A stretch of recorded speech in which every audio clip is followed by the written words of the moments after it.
Bonjour, nous sommes ici aux Journées européennes du développement 2013 à Bruxelles. J'accueille Jean-Michel Severino, notamment ancien directeur de l'Agence française de développement, aujourd'hui gérant d'investisseurs et partenaires, et également très impliqué dans Convergence, qui est donc un partenariat entre Acted, l'AFD et d'autres partenaires comme le Crédit Coopératif. On va d'abord parler d'investisseurs et partenaires, parce que c'est une organisation assez intéressante dans sa construction, et notamment dans ses actions. Vous travaillez sur impact investing, comme on dit, et sur des solutions donc, innovantes d'investissement avec, je crois, des petits producteurs dans les pays africains. Pouvez-vous m'en dire plus sur ce que vous faites exactement? Oui, absolument. Alors, investisseurs et partenaires, ou IEP, appartient à une famille que j'aime bien appeler la famille des investisseurs de mission, qu'on traduit en anglais par Impact Investors, et qui ont pour cette famille, d'une manière générale, la particularité de chercher à atteindre des objectifs sociétaux à travers des instruments de marché. En ce qui nous concerne, parce que c'est quelque chose qui peut s'appliquer à l'art, à l'éducation, à la santé, c'est quelque chose qui peut s'appliquer dans les pays industrialisés comme dans les pays en développement, ça peut s'appliquer à des instruments dans les banlieues, ça peut, voilà, le spectre des sujets est considérable. Donc en ce qui nous concerne, nous sommes consacrés à la promotion des entrepreneurs africains dans les pays pauvres, avec cette idée que ces entrepreneurs africains sont à la fois des accélérateurs de croissance économique, des créateurs d'emplois et d'emplois formalisés avec des implications structurantes sur la société, et d'autre part des générateurs de classe moyenne. Trois choses qui sont particulièrement importante pour le continent africain aujourd'hui, dans la phase de développement où il se trouve, cette phase qui n'est plus celle des ajustements structurels et des reculs continuels de la croissance qu'elle a connue pendant si longtemps, mais qui n'est pas encore, ou qui ne sera peut-être jamais, personne ne peut le savoir, la croissance asiatique, avec ses multiples considérables et sa rapidité d'éradication de la pauvreté. Rappelons que sur le continent africain, même avec des taux de croissance que connaît ce continent aujourd'hui, 5-6%, il y aura en 2050 plus de pauvres absolus qu'il n'y en a aujourd'hui, du fait de la croissance démographique à laquelle nous assistons.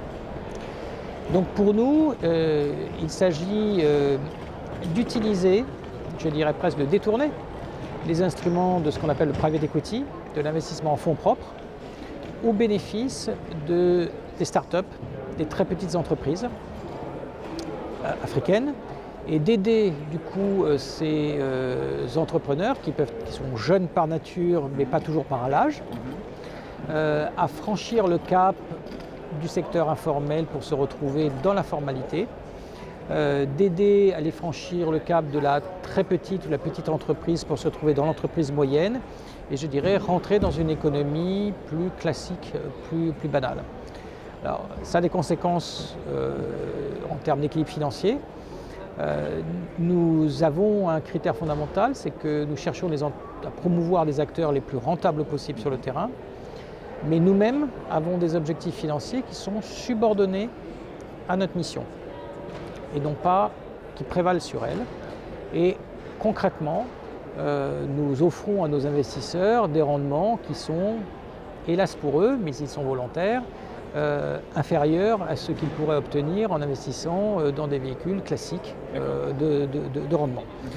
Et cette renonciation au rendement peut aller presque jusqu'à la renonciation de tout rendement, parce que en ce qui concerne le véhicule qui est consacré aux plus petites entreprises et que nous gérons, en fait, on cherche simplement à équilibrer nos comptes.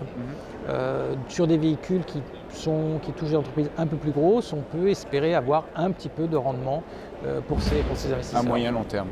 Donc quel est le délai en général des investissements? Nous restons en moyenne 6 ans dans une entreprise. Et par principe, nous la quittons. Notre objectif n'est pas de rester investi ad vitam aeternam dans une société. Dans un nombre significatif de cas d'ailleurs, nous la revendons à son propriétaire. Nous sommes toujours minoritaires dans les sociétés, mais nous pouvons revendre nous revendons souvent cette participation minoritaire aux promoteurs. Quels sont les critères d'éligibilité alors pour ces entrepreneurs? il y en a trois. Oui. La qualité d'entrepreneur, la qualité de l'entrepreneur et la qualité de l'entrepreneur. D'accord. Pas de taille ou Il y a des de montants, nombre d'années non, d'existence. il y a des montants maximaux plutôt d'investissement que nous consentons. Nous pouvons aller jusqu'à 1,5 million d'euros d'investissement dans une société. Nous commençons à 30 000 euros dans notre famille. Nous traitons tous les secteurs. Nous sommes ouverts sur tous les pays. Nous avons actuellement une cinquantaine de sociétés en portefeuille, donc c'est déjà un portefeuille très, très significatif et nous gérons de l'ordre de 80 millions d'euros. D'accord. Mais pour répondre aux critères, ce qui nous frappe dans notre activité au fil des années, maintenant de la grosse décennie d'expérience que nous avons, c'est que la seule chose dont nous sommes sûrs quand nous rentrons dans une société, c'est que les choses ne se passeront pas comme prévu. Et le continent africain est extraordinairement volatile. Les circonstances économiques et l'environnement économique demeurent difficiles malgré la croissance. Les entrepreneurs sont soumis à des contraintes gigantesques. Ce sont des héros, il faut le dire.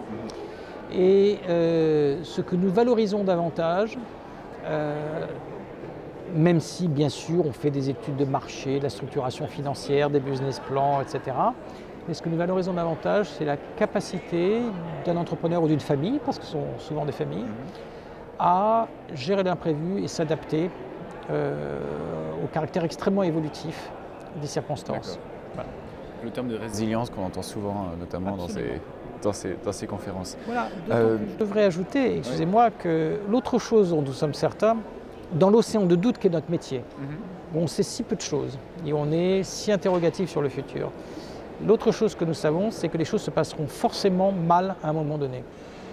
Nous n'avons pas d'exemple dans notre entreprise, dans notre activité, d'entreprise qui n'ait connu que des belles années. Et donc, faire face à des situations difficiles, retourner une situation, c'est quelque chose qui est capital pour l'entrepreneur et c'est quelque chose, je dirais, qui est capital pour nous parce que nous savons que nous aurons à un moment ou à un autre à mouiller notre chemise, aller très loin pour être à côté de l'entreprise. Et c'est cette capacité de notre part aussi à être présent dans les moments durs et à savoir investir en temps avec l'entreprise qui est aussi la condition pour nous à un moment donné de pouvoir sortir par le haut. D'accord.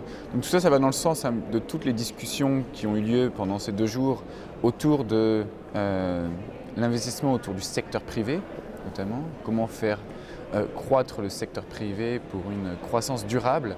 Donc il y a eu beaucoup d'échanges ici à Bruxelles ces 2 derniers jours. Je sais que vous êtes aussi impliqué, comme je le disais tout à l'heure, sur le Forum mondial Convergence, qui aussi travaille sur ces questions-là, où essayer de justement faire converger les différentes parties prenantes au développement vers les objectifs du millénaire. Et 2 questions à ce propos. Quelle est votre vision, je dirais, d'ici 2020 ? Qu'est-ce que vous pensez voir venir? Est-ce que vous pensez les organisations internationales suffisamment prêtes à travailler vraiment main dans la main avec le secteur privé? On sait que certaines organisations le font très bien d'ores et déjà. D'autres, comme la Commission européenne, sont un peu plus frileuses en termes je dirais, d'implication. Qu'est-ce que vous voyez pour les années à venir? Pensez-vous que ça va se débloquer, qu'il y aura vraiment des vrais partenariats qui vont se mettre en œuvre? Oui, je suis optimiste pour le futur et je crois qu'on a besoin de l'approfondissement de ce partenariat parce que ni les uns ni les autres ne sont susceptibles d'apporter la totalité des réponses au développement. Nous avons besoin d'un tissu productif dynamique, nous avons besoin d'entrepreneurs, nous avons besoin d'entreprises responsables sur le plan éthique, environnemental, social. Nous avons besoin de gouvernements qui font bien leur travail, qui créent les conditions de l'environnement, qui investissent dans le social, etc. Et on a besoin d'une vision cohérente de tout ce panorama. Et chacun n'est jamais responsable que d'un petit bout de la chaîne. Et les gouvernements, devant la croissance phénoménale des enjeux de la globalisation, ne sont plus en position d'avoir le monopole de l'action publique si jamais ils l'ont eu. Donc le partenariat s'impose. Et je crois que la reconnaissance de cette évidence, presque de cette lapalissade, on a l'impression d'enfoncer des portes ouvertes quand on dit ça, donc la reconnaissance de cette évidence progresse. Maintenant, et la défiance diminue entre secteur privé et institution. Mais il ne faut pas non plus être naïf et idéaliste. la bonne poursuite de ce mouvement implique que chacun se transforme. Les transformations sont nécessaires dans l'univers du public qui doit trouver les modes instrumentaux nécessaires pour collaborer avec le privé, la compréhension de ce que sont les contraintes de cet univers. Mais le secteur privé a aussi un long cheminement à faire. Un long cheminement pour ne pas rester dans une position d'opposition par principe à tout ce qui est public. Une compréhension aussi de ce que sont les exigences de la redevabilité démocratique, qui se dérivent souvent dans des process du temps long, de la nécessité de la construction de consensus, qui ne sont pas forcément les temps de l'entreprise, spontanément. Et ça suppose aussi une reconnaissance fondamentale du fait qu'un secteur privé sain ne progressera que dans la mesure où lui-même a des comportements éthiques, environnementaux, sociaux parfaits. Bon. Or le secteur privé est très divers, il y a également, si vous connaissez, des délinquants, de la même manière qu'il y a des mauvais états. Donc on parle d'un univers extraordinairement divers dans ses compétences, dans ses qualités, des deux côtés. Le cheminement est donc quelque chose, un processus qu'on pourrait qualifier de sociologique, qui est mu par la force d'idées, la reconnaissance de ce qui est bon à faire et qui doit se construire dans une saine compréhension de ce que sont les intérêts et les contraintes de chacun. Parce que chacun des deux côtés a ses intérêts et ses contraintes. Donc il faut reconnaître les contraintes de l'autre, il faut savoir les gérer, et les admettre, et les gérer, et les adapter. Donc voilà, au-delà donc je dirais de la porte ouverte qu'il faut continuer à enfoncer, parce que certains ne la voient peut-être pas toujours autant qu'il faudrait la voir, il est très important de continuer à dialoguer et à approfondir la discussion sur la forme que doivent prendre ces collaborations, les règles éthiques qui doivent les entourer et approfondir les bons comme les mauvais exemples. Et un des thèmes fondamentaux de convergence, c'est ça, c'est être travailler, traiter pas simplement des grands sujets de sens, mais aussi du comment, à partir de l'expérience cumulée des acteurs qui la partagent, qui en débattent, et qui acceptent de s'engager d'une manière ouverte dans une confrontation des points de vue à l'extérieur de leur propre chapelle. Parce que c'est très bien que les ONG parlent entre eux, c'est très bien que les entreprises privées parlent entre eux, c'est très bien que les gouvernements parlent entre eux. Maintenant, c'est en fait beaucoup plus difficile, mais extrêmement nécessaire que ces acteurs arrivent à parler ensemble et parler ensemble finalement des sujets compliqués que sont les process, les modes opératoires, les façons de faire qui, in fine, feront la réussite ou non de tout ce mouvement de rapprochement. Très bien. Jean-Michel Severino, je vous remercie et je vous souhaite une bonne fin de séjour à Bruxelles. Merci de votre temps. Je vous en prie.